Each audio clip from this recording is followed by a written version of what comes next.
the desert of the real.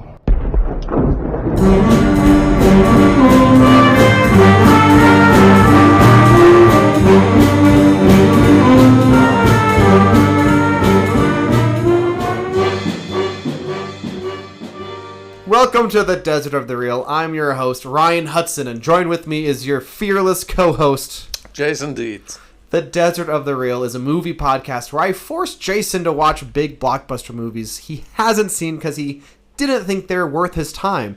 We're currently going through the Marvel Cinematic Universe. We're two high school teachers. We teach English classes, philosophy classes, creativity classes, and film classes. We try to use our graduate degrees and our academic training to dig deeply into movies. We explore the creativity, philosophy, film studies, and ethics in our films, and push you, the listener, to think critically about your entertainment. In my film class, we're trying to watch a movie that focuses on like a cinematic feeling. So they voted between Avatar and Top Gun Maverick. They chose Avatar. One chose one chose the other. Oh. And I'm like, guys, look, James Cameron, he's obeying law, like camera rules right here. The camera doesn't break real life camera rules. It doesn't fly wherever it wants. And they're like, quit pausing and talking to us. Whenever I pause, some of them are like, but I'm like, guys, look at this. Notice the colors. Okay, actually, before we get going about Doctor Strange and the Multiverse of Madness, we have a question sent in about Spider-Man No Way Home. Cool. Okay, this question comes from my twin brother. So, Happy, at the end of the movie, remembered Aunt May. He was at the gravestone, and he was like, how did you know Aunt May? Through Spider-Man. So, because he knew Aunt May, then MJ would remember dating Spider-Man? ? And Ned would remember being friends with Spider-Man, but they wouldn't remember Peter Parker as Spider-Man, right? Right. Is there a logic that follows? Like, is that... I don't... Or is that... That's good. That's actually a good point. Because how would he know Spider-Man was connected to Aunt May? Right. That's a good point. I wonder if... I mean, this has probably been talked about since it came out, I suppose. Because I thought, how did you know through Spider-Man? Wait, does that make sense? Does it work? It is a logical flaw. It does not work, but... It doesn't work. The movie's still awesome. In this movie, Doctor Strange mentioned Spider-Man 2, and he would have had forgotten Peter Parker at this point. Right. However, I learned since the movie came out that Multiverse of Madness was supposed to come out before Spider-Man. And I think the idea was America, the character, would have been responsible for getting the other Spider-Men into the universe. There was concept art of America, the character, at the Statue of Liberty fight type of thing. So why didn't they do that? I think COVID got in the way.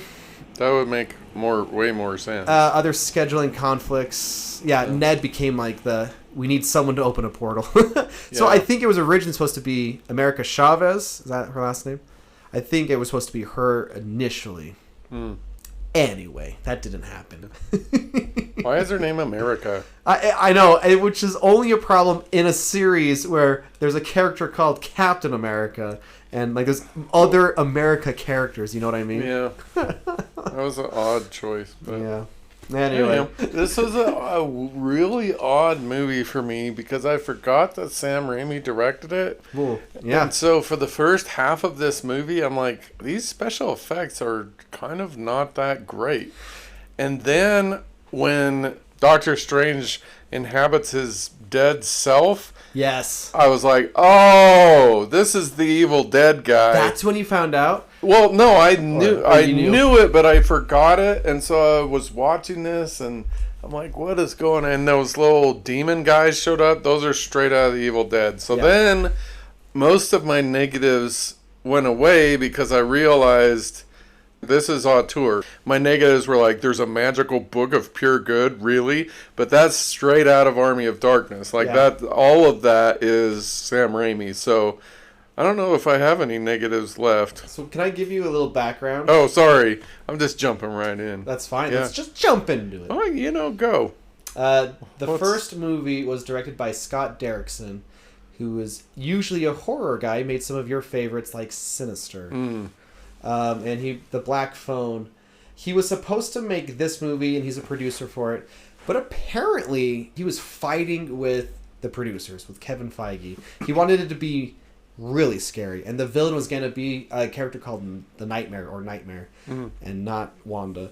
But like apparently it got too much. I think he chose to leave to go direct Black Phone, and Sam Raimi got on board. Yeah. Also, I have been dying to know. This movie is kind of a sequel to WandaVision, and you did not watch WandaVision, but did it still work for you? It was a little clunky for the first 20 minutes or so, and I'm like, why does she think she has kids? Right, and, that's the big thing. Right, all of that. And it never really resolves that, ever. Yeah. But I guess I assumed that Scarlet Witch had somehow seen all of these other places where she did have kids and wanted it, or maybe she had kids and they got killed, or where these twins come what from. Is going on with her. Yeah, and the thing is, they promised that the shows would not affect the movies, but this is they lie, kinda, because her and her twins is all about WandaVision, like the TV series. Yeah, but yeah, she has twins in that, and it's. Yeah, that was a problem for me. Mm-hmm. And I finally just had to say, I guess it makes sense and move on. Yeah, because she's also the bad guy, and that's also set up in WandaVision. I liked her being the bad guy because the last time we saw her was Endgame, right? Right. And Vision, she killed him. Yeah. And so I guess what I assumed was that kind of shattered something in her mind, and that's why she thinks she has kids, and that's why she goes bad, because she had to kill this guy that she was desperately in love with. Yeah. In WandaVision, she's so upset about losing Vision, she creates a universe when Vision is still alive and they have kids. But to do so, she takes over a town where she brainwashes them that they're all part of this reality. Okay. And it starts out in the 50s, Bewitched. It's like Bewitched, basically. Yeah. And you don't know what's going on. It's kind of a mystery. What's happening here? Because there's anyway, and then it moves on to 50s, 60s, 70s, the Brady Bunch. 90s is Malcolm in the Middle and stuff. Where her kids are aging all of a sudden. Anyway, so that's why she thinks she has twins. Nice. Yeah. Take that as you will. I will take that. Okay, so I had two negatives, and they have to do with the logic of this movie. So, if I understand America's powers correctly, all Scarlet Witch had to do was just tag along. And then she's in a universe where she's got twins. Yeah. And then she just kills herself. But then someone gets murdered. So, as opposed to an entire universe being destroyed. So, but then we find out if you're in the wrong universe, it can collapse or whatever. Okay. Yeah, so that was a problem for me the whole movie, because I'm all she wants to do is be somewhere where be in a universe where her twins are. Yeah. That seems like a very, very simple thing to accomplish given the powers that America has. Right. And so we don't need the whole movie. So the whole movie, I'm just go through that little star thing. Boom, you're in where you want to be. You don't need to kill anybody. You don't need to suck powers out of anyone. Huh. Anyhow, that was an issue. Also, the other issue for me is America... the whole time she's I don't know how to control my power. Yeah, I don't know how to. The worst part. Yeah. And then all she has to do is punch in the air, and then there's a portal. How long would you have to live before you figured that out? I don't feel like. Oh, it's not that. She needed Doctor Strange to tell her to believe in herself. Jeez. It's like in the Lego movie. So that's just hang in there. It's like a motivational poster. That I will not lie. That is the worst part. That's dumb. So those two things are dumb. Unfortunately, that kind of ruined the whole movie for me, because those are the two pillars that the whole movie's built on. Also, John Krasinski does not belong in Marvel. This is why it was a popular fan cast. Him, people for a while is like, he should be Mr. Fantastic, and his wife in real life, Emily Blunt, should be Invisible Great. Girl. Good for them. John Krasinski is also not Jack Ryan. Those are serious miscasts, in my opinion. I will say I like A Quiet Place a lot. And I feel like he owns that. But he's not a BA. Like, he's not a butt kicker type person. And maybe that's because I watched his little thing during COVID. Good news. Yeah, I watched that, and he's just this like, I just want to lift the world and make it, and he's just very down home, and he's a real human being. So I had a hard time with that. I recently just watched his first directed movie that's not Quiet Place related, about imaginary friends. And he casts himself as a character who I don't think... He's like the worst part, kind of. Not the idea of the role, but how he does it. If it's good and heartwarming, it could be better, though. Yeah. I don't know. Anyway, I think it's fine because he's not there for long. Illuminati's job... Is he going to be that? No. Okay. Pascal. Well, then I guess it won't matter that much. It's just one of them. Those are my negatives. Okay. Well, which kind of puts this movie in the middle low of the movies. I like this one better than the first Doctor Strange, personally. I did not. This movie is very divisive. People either kind of love it or hate it type of thing.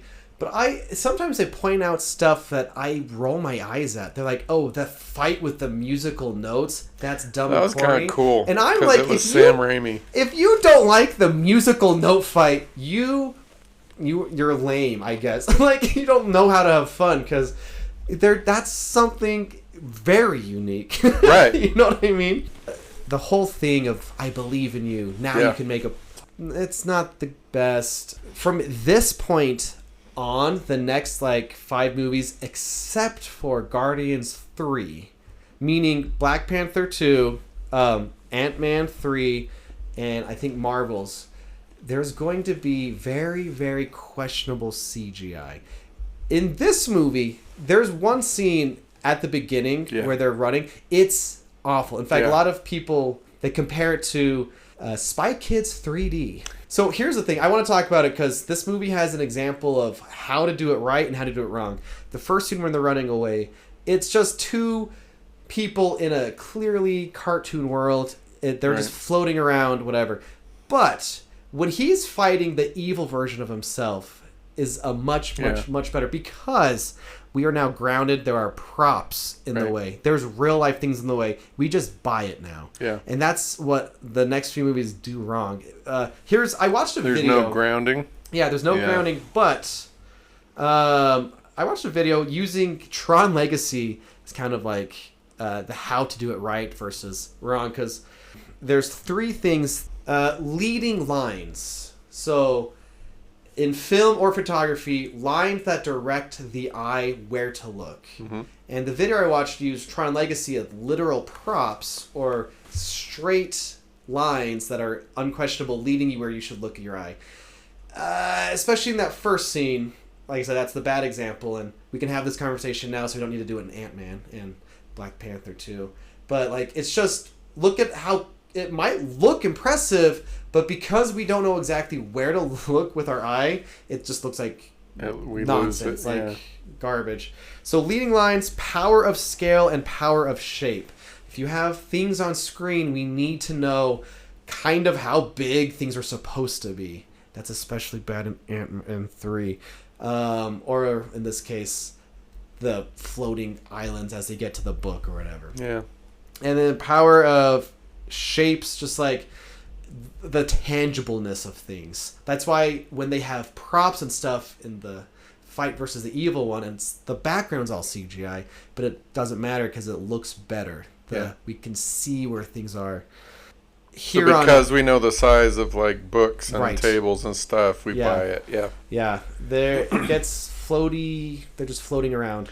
Yeah. And but Guardians 3, James Gunn says he gives his people a year in advance to work on things. Like, he is currently making Superman. There's a Superman movie. James Gunn's in charge of DC Comics. Did you know that? No. Well, he is. And cool. The Superman movie is done filming now, coming out next year, which gives them a year of making it CGI. Yeah, or just making it look good. That's how it should be. Marvel is really... This is phase 4 and 5. The money printing machine. This company do this scene. This company do that scene. I want this changed. That's going to be expensive. It might not look good. Doesn't matter. Change it now. This movie, for the most part, I think works. Visually? Yeah, visually. Yeah. But I like this one. I'm pro Multiverse of Madness.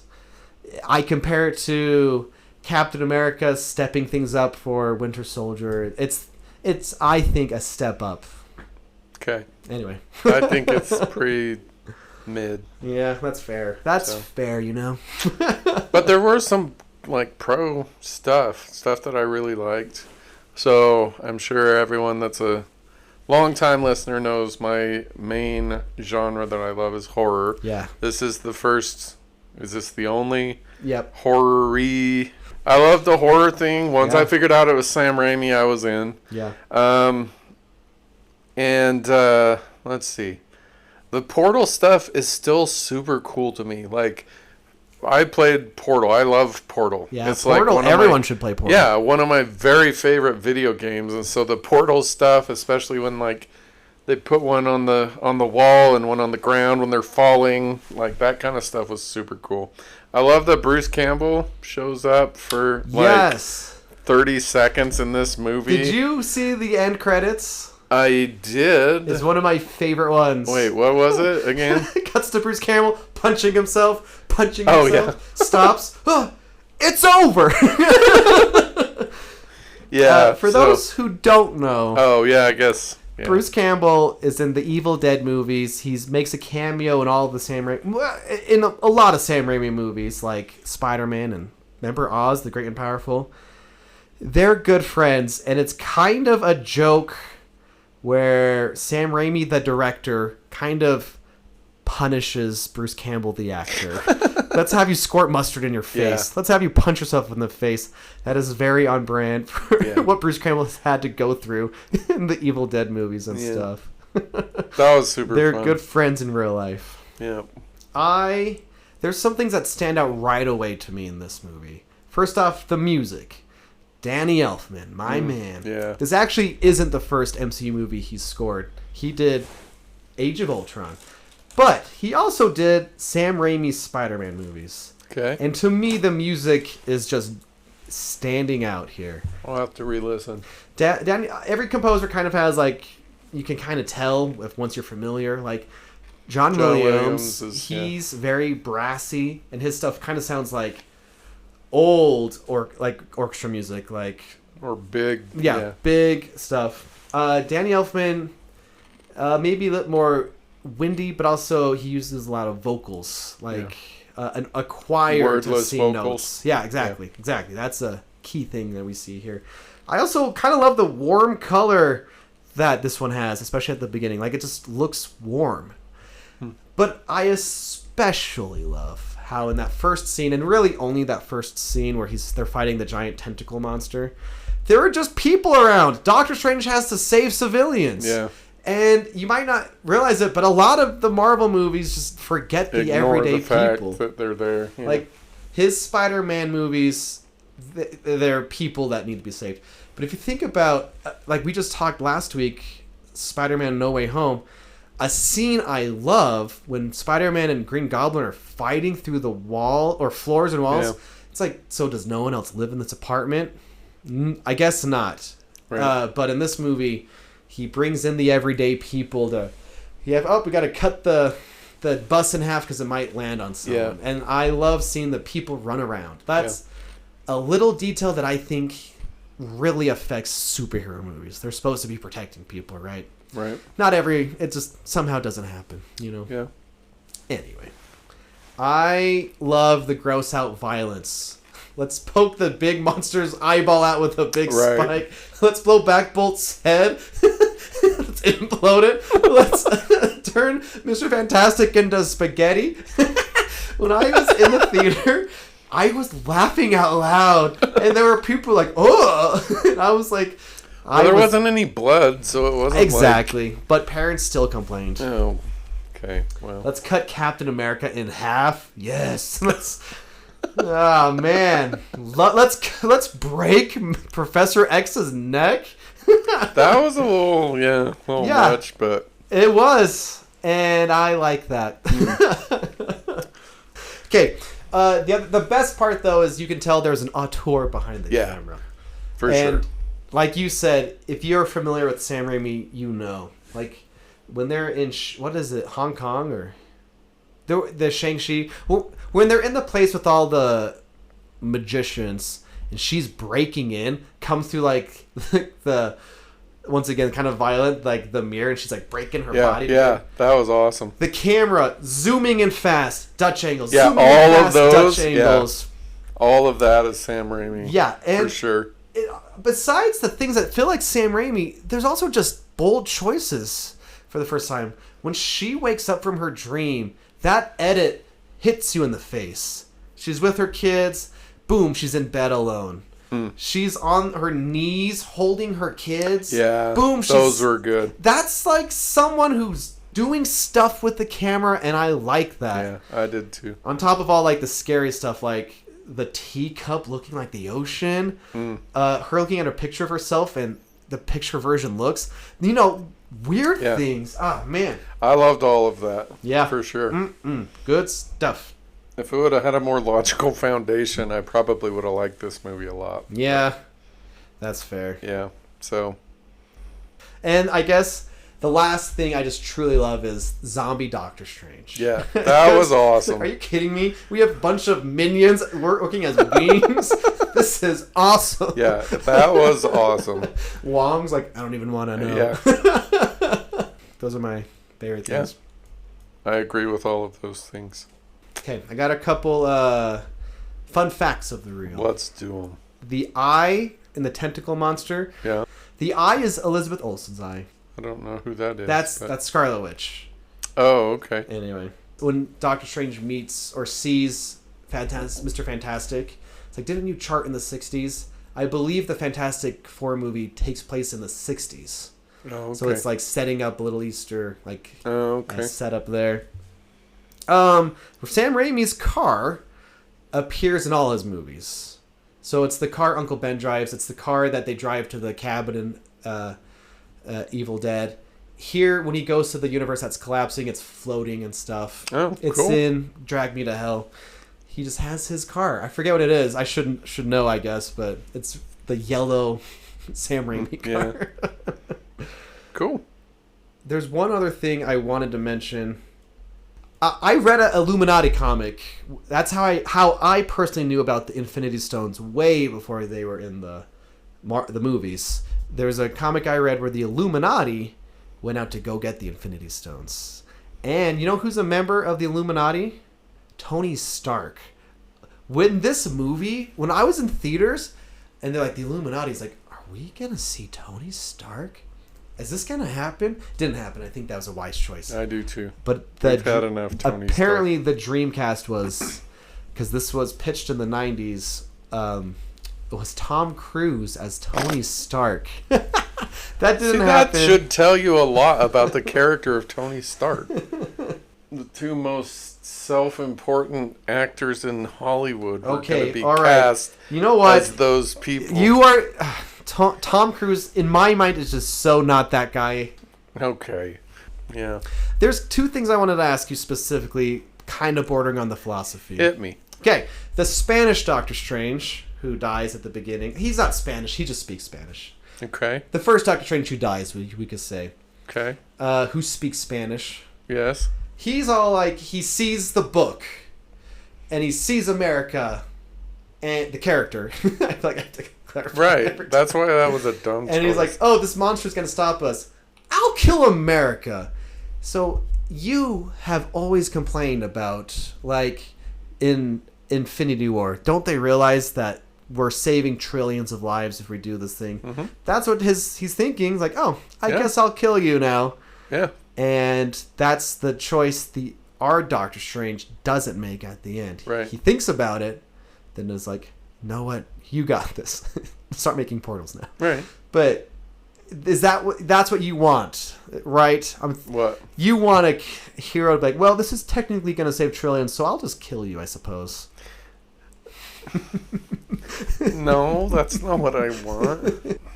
But I was like, this is the hero Doctor Strange, or this is the hero Dr. Dietz wants. No, no. But I mean, okay, so I have to admit, the multiverse is, in my opinion, going to ruin everything from here on out. Just from a logical standpoint, does it actually matter if this guy kills this America? No, it really doesn't. So it doesn't matter if he did or didn't do that, because it's the multiverse. Yeah. So, although I think they tried to get around that by saying that there was only one America, right, which doesn't make any sense at all either. And so, whatever. So you're asking, do I want a hero that will kill one person to save a million? Sure. All right. I mean, in ethics of the real, the Scarlet Witch is a really good example of what's called prudent ethics. Whatever brings me the best short-term and long-term consequences, that's what I want. And so that's basically all that drives her, is what I want right now and what I want long-term. And so this movie does a great job illustrating the problems with that. So if we flip that into, do we kill America Chavez to save all of the multiverses? I think that's a choice that we should have made. Now, this movie managed to get around it. If the greatest long-term and short-term consequence for me is always the primary concern that I have, the world sucks. Like, we have a completely self-interested... We have a bunch of Tom Cruises and Robert Downey Jr.'s running around in the world because it's all about me and what I want. We don't want to live in that world. And so, this movie does a good job illustrating why we don't want to live with a bunch of, Robert Downey Jr.'s and Tom Cruises. So, there you go. I like, though, the character Scarlet Witch, she points out, when they're talking before she kind of switches, I guess, when they're talking in her orchard, she says something to the effect, you break the rules and become a hero, I do it and become an enemy. Yeah. So it's like, oh, Doctor Strange, you gave up the Infinity Stone and killed all these people, and I just took over one little town. Again, to tie this back to our last week's episode, that's why Spider-Man was so magnificent. Right. Is because he was willing to sacrifice the one to save the billions, and the one was himself. Yeah. And so maybe that introduces, is the only person that you can sacrifice yourself, which would be a really interesting, debate topic. If we're going to save 1 million people and one person has to die, is the person that has to make that choice that person? Yeah. Or can I decide, well, Ryan, sorry, you got to go? I would think that we would probably tend towards we choose. I choose to sacrifice. Like if we think of the 9/11,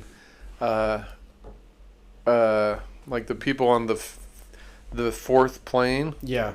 And they chose to sacrifice themselves to, it ended up crashing in a field instead of hitting its target. Yeah. That seems to be what we value, rather than some bureaucrat deciding, well, this group of people is done. So prudent ethics is a really, really difficult way to get right of choosing what's right and wrong, because it's a very self-centered.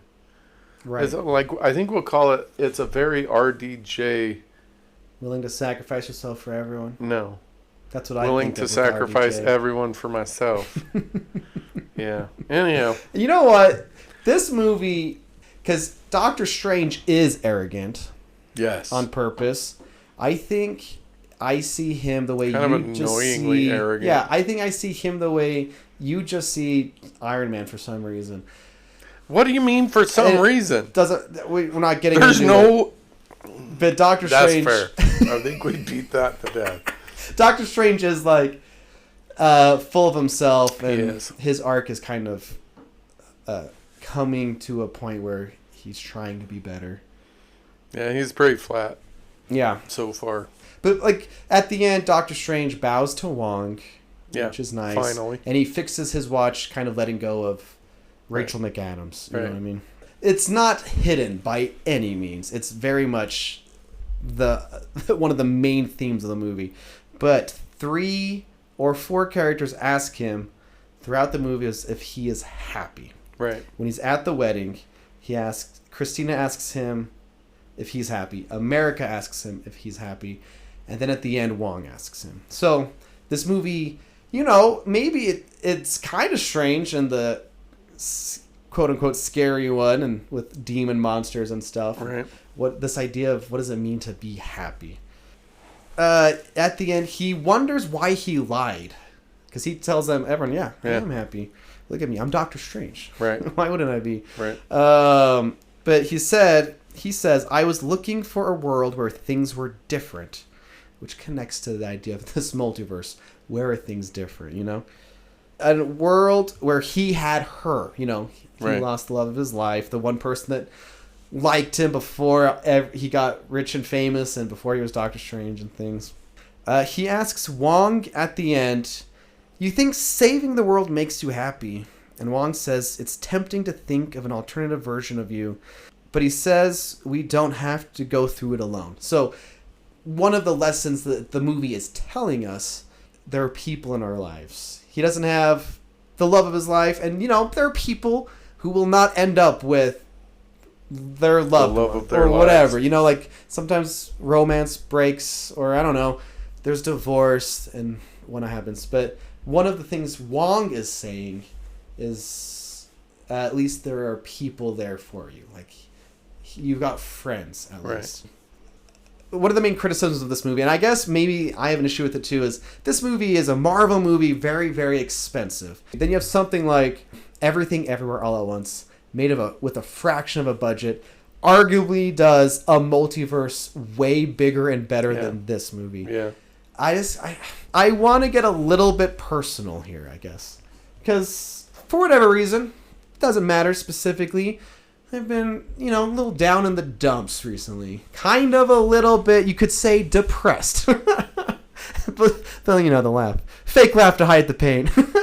That's as Deadpool would say. No, it's a real laugh. I'm feeling better right now. But and that's kind of what this movie hints on, much stronger in Everything Everywhere All at Once.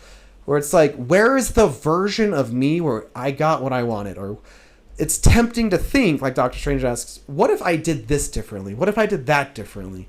And if you've seen Everything Everywhere All at Once, it's, I think, a human thought. What if I did this differently? What would my life look like if I did this career different? Or if I was with someone else? Or how come I'm stuck here? Sometimes I think it's tempting to think that way. It is. And I think it's easy coming from a podcast, like, just positive thoughts, hey, look to your friends. Yeah, as long as you have someone, you'll be good. Sometimes it's not easy to let that work, Yeah. And even though I'm feeling better now, because I do have people in my life, like Wong says, like my wife, especially, like friends at work, like you. Sometimes it's not enough to have like the just hang in there poster, motivational poster, you know what I mean? Yeah. Which does make the ending, it frustrates the ending here. But it is true. And like life can really run you to the ground sometimes. And it is tempting to think like, why is my life so hard right now? But I hope there are people you can turn to. I'm lucky for the people in my life. And I know this life is good. That's the thing. Like literally last week you asked a question about I don't know. I forget what it was. The philosophy of the question you asked in the Spider-Man episode. Like, yeah, things are good. And a week later, I'm like, oh, do I even think that really? But I do. And I think there's good in this life. We can be happy. Even if it doesn't seem easy. Even if it feels like other people have it better than you, you know? Especially in the world of social media where it seems like somehow everyone's a millionaire or something, and everyone's going on fancy vacations all the time. And uninstall social media. Anyway, my point is, like, this movie, Doctor Strange, it's not crazy deep. No. But it wanted to ask us, are you happy? And it wants you to find reasons to be happy. Mm-hmm. Because in Everything Everywhere All at Once, that's the whole thing. She's not really a bad guy, but the antagonistic character. It's like, I have seen everything. There is nothing anymore. There is this fancy philosophical word for nothing has meaning anymore. Nihilism? Nihilism. That's the whole thing. It's like, there's no point. Like, you've seen everything, especially in the world of the internet. You can see everything everywhere all at once at the tip of your fingers. Mm-hmm. But there is reason. Like, that movie is somewhat personal to me. Guys, I guess at the time I was a little depressed when I watched it. Like, is there reason to keep going? Like, is there something to hold on to? But in that movie, it's like, yeah, I would have loved to do laundry with you. I'd love to have the dumb arguments with you. Anyway, I don't know if I want to get too personal. Too late. It just gets. Sometimes life is hard, I suppose. Yeah. There is one line that does solidify that. It's because he asked about Wanda. Just because someone stumbles and loses their way doesn't mean they're lost forever. True. Which is maybe the better line to kind of wrap that up. Yeah. I don't know. And that can be a mistake. That can be, discontent. That can be a lot. That stumble can be a lot of stuff. Yeah. But yeah, for sure, not lost forever. Yeah. That ties directly into what I wanted to talk about in the philosophy of the real. So I'm very Buddhist in my thinking about a lot of things. One of the key concepts of Buddhism is be present. Like, be right here, right now. Yeah. And I think this movie, of all the movies that we've watched, does the best job of illustrating why. So the Scarlet Witch is not present right here, right now. Right. She's living in the past, in the future, in a friggin' entire other multiverse.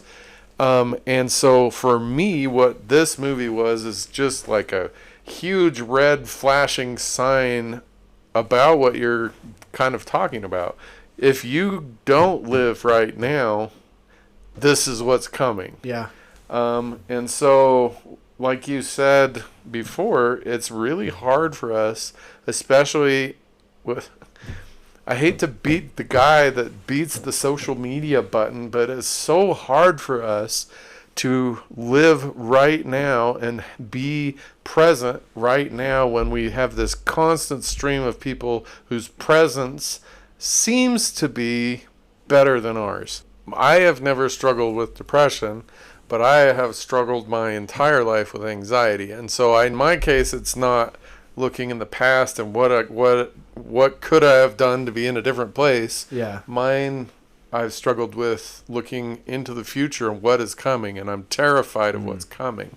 And so that's why, for me, I don't know, a decade or so ago, when I found concepts of Buddhism, like, I started focusing on, like, right now. At this moment, I'm good. I'm here. I'm present.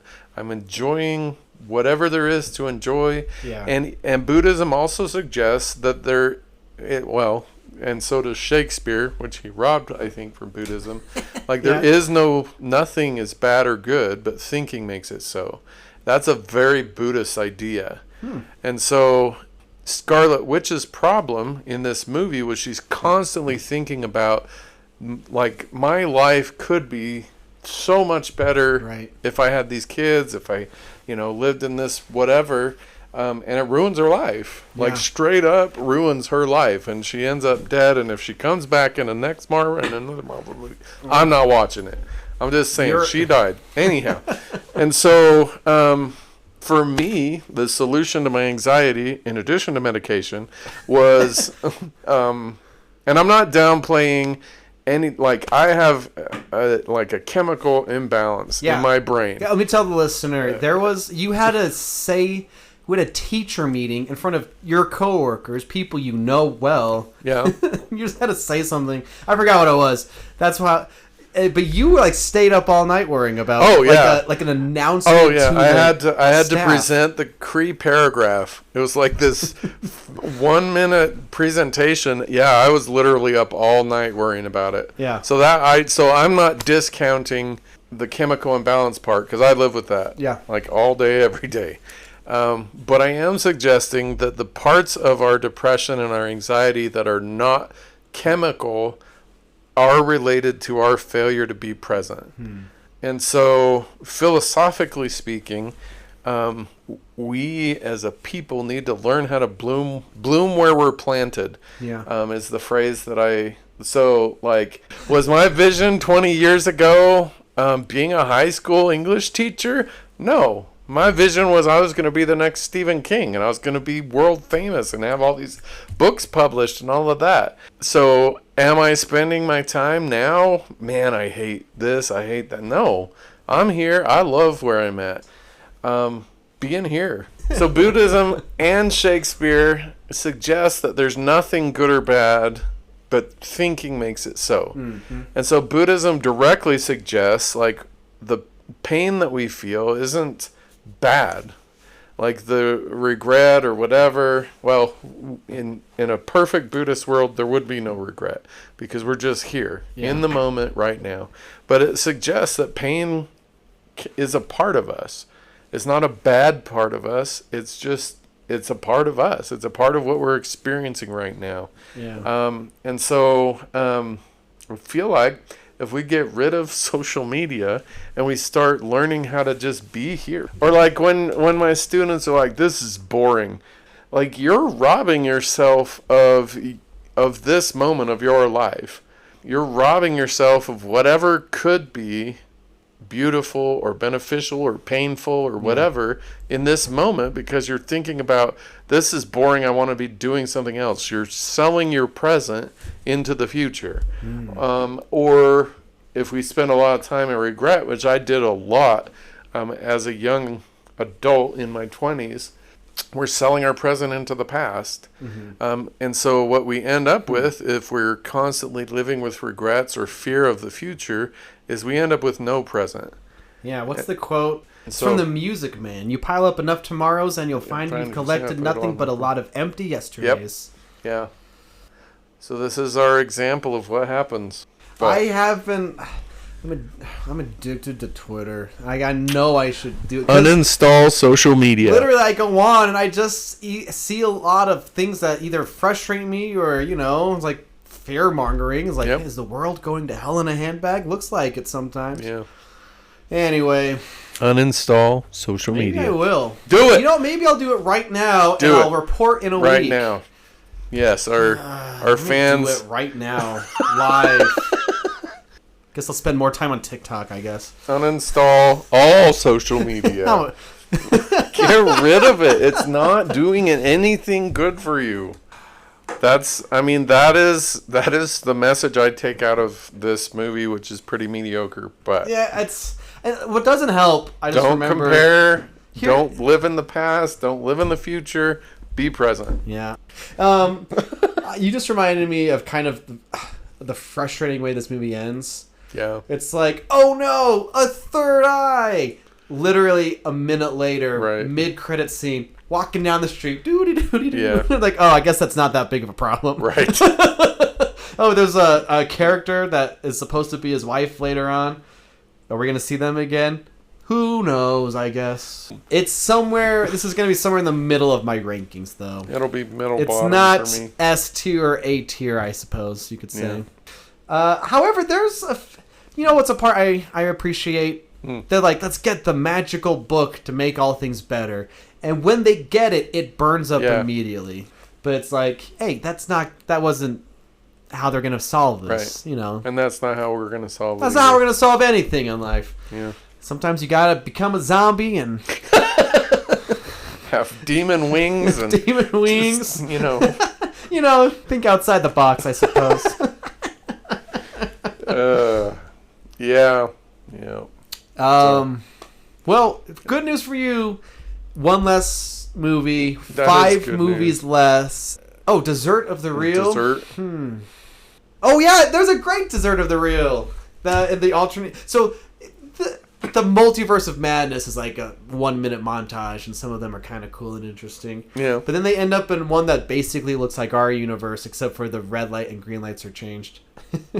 Yeah, and a few things. But there is pizza balls. It's like, how'd you pay for that? You don't have to pay for it here. And then he's like, pay for that. I do.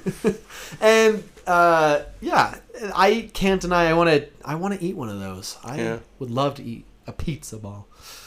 That'd be good. So I told Dr. Dietz we've done 3 in a row. He can do his choice, but he kind of wants to power through the last 5, I think. Yeah.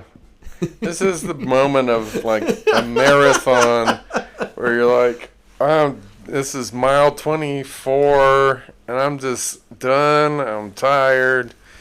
So we're going to probably postpone, my next Dietz's choice for at least a movie or 2 more. If I am being 100% honest, I think Guardians 3 is the best one to come. But I also think Black Panther, in some ways, it makes some... So we'll get into detail, but I honestly think Black Panther is some of the emotional high point of the entire franchise. Oh, good. So Thor: Love and Thunder, I cannot wait to talk about that movie. Black Panther, like I said, has some of the worst mistakes Marvel has made, but also some really good things. Okay. So I'll say that Ant-Man the Wasp exists. I don't know. I hated the first one, so. And Guardians 3, I'll say this, my favorite Guardians movie. So there's that. And then The Marvels, which will be our last one. Mystery one. Yeah, I don't know what you're going to think of that. I mean, you liked Captain Marvel, so let's see. Okay, cool. Anyway, 5 left. 5 left. Next week is Thor: Love and Thunder. Okay, well, all right. Seems like I liked one of the Thor movies. Yeah, that's the thing. I mean, I don't know what you're going to think for any of these. It's been so long since Thor was a part of this. And that's... so I don't even remember. Most of these don't even deal with multiverse stuff. Well, then that's a positive. Only one does. That's a positive. The rest are just their own thing. Oh. Yeah. Well, then maybe I'll like them. Yeah. Because the multiverse is dumb. I kind of think they're stepping away from it. That's a good choice. Yeah, well... Smart choice. Thank you so much for listening. Thank you for being with us. If you like our podcast, give us a like. We probably should have put this in the front. Yeah. Like our podcast. Give us 5 stars. Share it with someone. Follow us on, wherever you listen to podcasts. Yeah. Including Good Pods, which is like Goodreads, but for podcasts. Yeah. Think critically, even if it's a Marvel movie. Yeah, especially if it's a Marvel movie. It's trying to be about something at the very least. Maybe. There's something to appreciate. Maybe. Anyway, we love you. We do love you. Thanks for listening. Bye.